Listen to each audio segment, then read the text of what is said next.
Assalamualaikum warahmatullahi wabarakatuh. Perkenalkan, nama saya Yeka Puspitasari, NIM 2011250020, kelas 4A, Prodi Pendidikan Islam Anak Usia Dini, Fakultas Tarbiyah dan Tadris, Universitas Islam Negeri Fatmawati Soekarno Bengkulu. Baiklah, di sini saya akan membuat video untuk memenuhi UAS mata kuliah pengembangan agama dan moral dengan dosen pengampu Bunda Wibunda MAG. Baiklah, langsung saja. Di sini saya akan menjelaskan tentang mata kuliah pengembangan moral, agama, dan sosial anak usia dini. Perkembangan nilai-nilai moral dan agama adalah kemampuan anak untuk bersikap dan bertingkah laku. Islam telah mengajarkan nilai-nilai positif yang bermanfaat dalam kehidupan bermasyarakat. Hal ini menyebabkan perlunya pengembangan pembelajaran terkait nilai-nilai moral dan agama.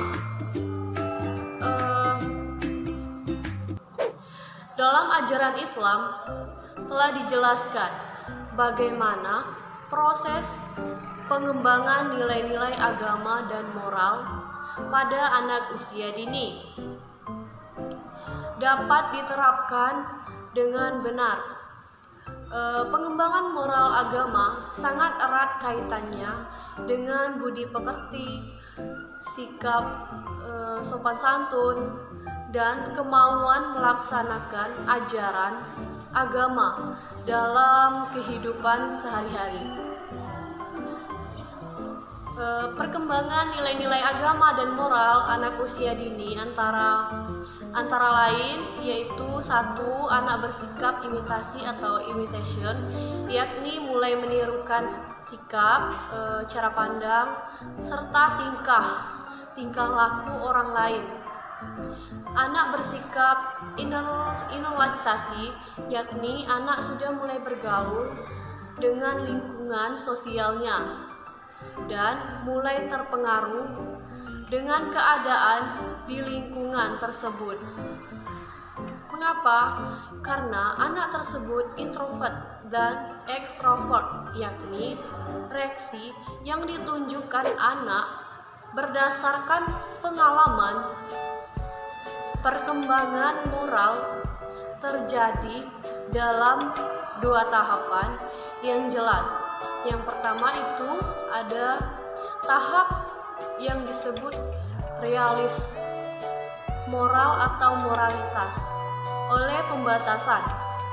Kemudian tahap kedua disebut dengan tahap moralitas otonomi atau moralitas kerja, atau juga hubungan timbal balik. Jadi anak usia 5-6 tahun itu berada pada tahap pertama, yaitu pada tahap realisme moral 5-6-7 tahun. Pada tahap ini, perilaku anak itu ditentukan oleh ketaatan otomatis terhadap peraturan tanpa penalaran atau juga penilaian. Nah, terkait tentang perkembangan nilai agama dan moral anak usia dini itu menjelaskan perkembangan nilai-nilai moral keagamaan pada anak usia dini itu yang berusia 5-6 tahun mampu menghafal beberapa surat dalam Al-Quran seperti surat Al-Ikhlas dan surat An-Nas, mampu juga menghafal gerakan sholat secara sempurna, dan juga mampu menyebutkan beberapa sifat Allah, menghormati orang tua, menghargai teman-teman, dan juga menyayangi adik-adiknya atau anak di bawah usianya, dan mengucapkan syukur dan juga terima kasih. Pengembangan nilai-nilai moral dan agama itu anak dapat dikembangkan melalui metode sebagai berikut. Yang pertama itu metode bercerita. Nah, metode bercerita ini adalah metode yang dapat dijadikan untuk menyampaikan nilai-nilai yang berlaku dalam masyarakat. Nah, dalam cerita atau dongeng dapat juga ditanamkan berbagai macam nilai moral, nilai agama, nilai sosial, nilai budaya, dan juga sebagainya. Selanjutnya itu metode bernyanyi. Metode bernyanyi ini merupakan suatu pendekatan pembelajaran secara nyata yang mampu membuat anak senang dan bergembira.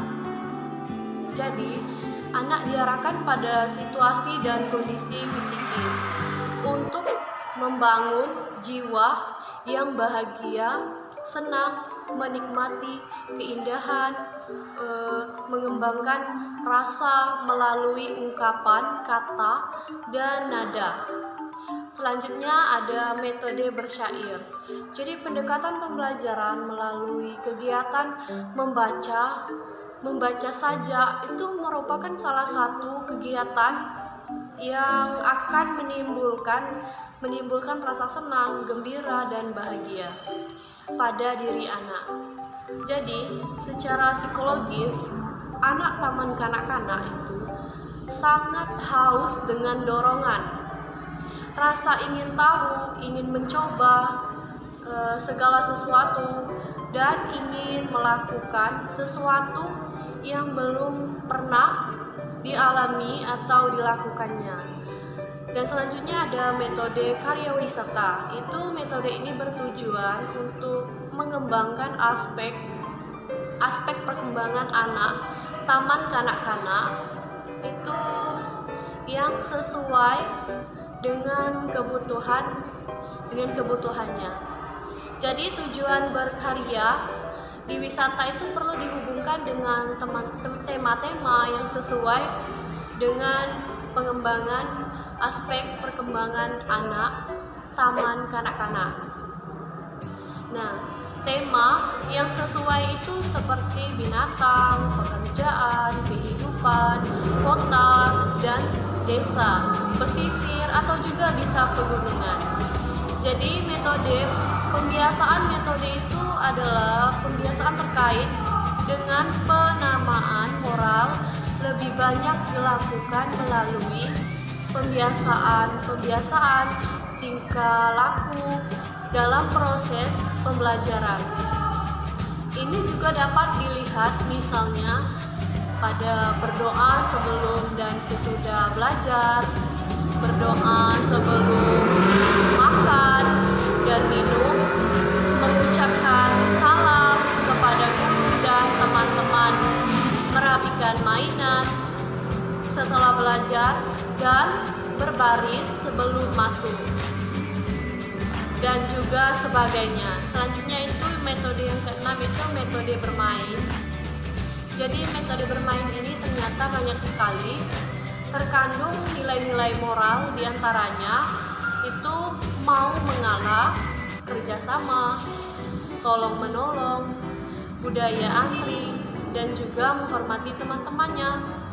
Nilai moral atau mengalah itu terjadi manakalanya siswa atau anak didik kita mau mengalah terhadap teman-temannya dan lebih membutuhkan untuk satu jenis mainan.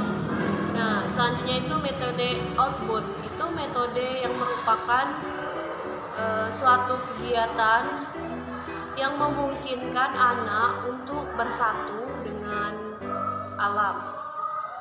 Itu melalui kegiatan anak didik kita akan dengan leluasa menikmati segala bentuk tanaman, hewan, dan juga makhluk ciptaan Allah yang lain. Cara ini juga bisa kita lakukan untuk anak itu tidak hanya memahami apa yang diceritakan atau dituturkan oleh kita selaku guru atau anak didik kita di dalam kelas. Selanjutnya itu ada metode bermain peran.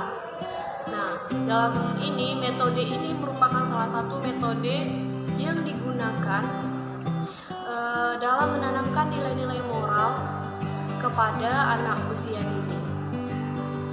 Dengan bermain peran itu anak akan mempunyai kesadaran, merasakan jika ia menjadi seseorang yang dia perankan dalam kegiatan bermain. Selanjutnya itu metode diskusi. Nah, metode diskusi ini adalah metode yang mendiskusikan tentang suatu peristiwa. Biasanya itu dilakukan dengan cara siswa diminta untuk memperhatikan sebuah tayangan dari CD. Kemudian setelah selesai, itu siswa diajak berdiskusi tentang tayangan tersebut.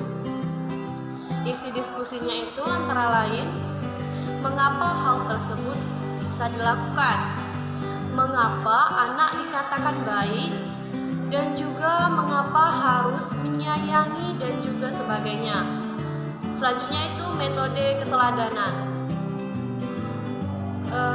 Metode keteladanan ini yaitu guru moral ideal itu adalah yang dapat menempatkan dirinya sebagai fasilitator atau pemimpin, orang tua, dan bahkan tempat menyandarkan kepercayaan serta membantu orang lain dalam melakukan refleksi.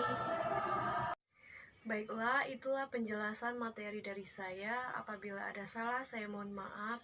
Saya akhiri, wabillahi taufiq wal hidayah. Wassalamualaikum warahmatullahi wabarakatuh.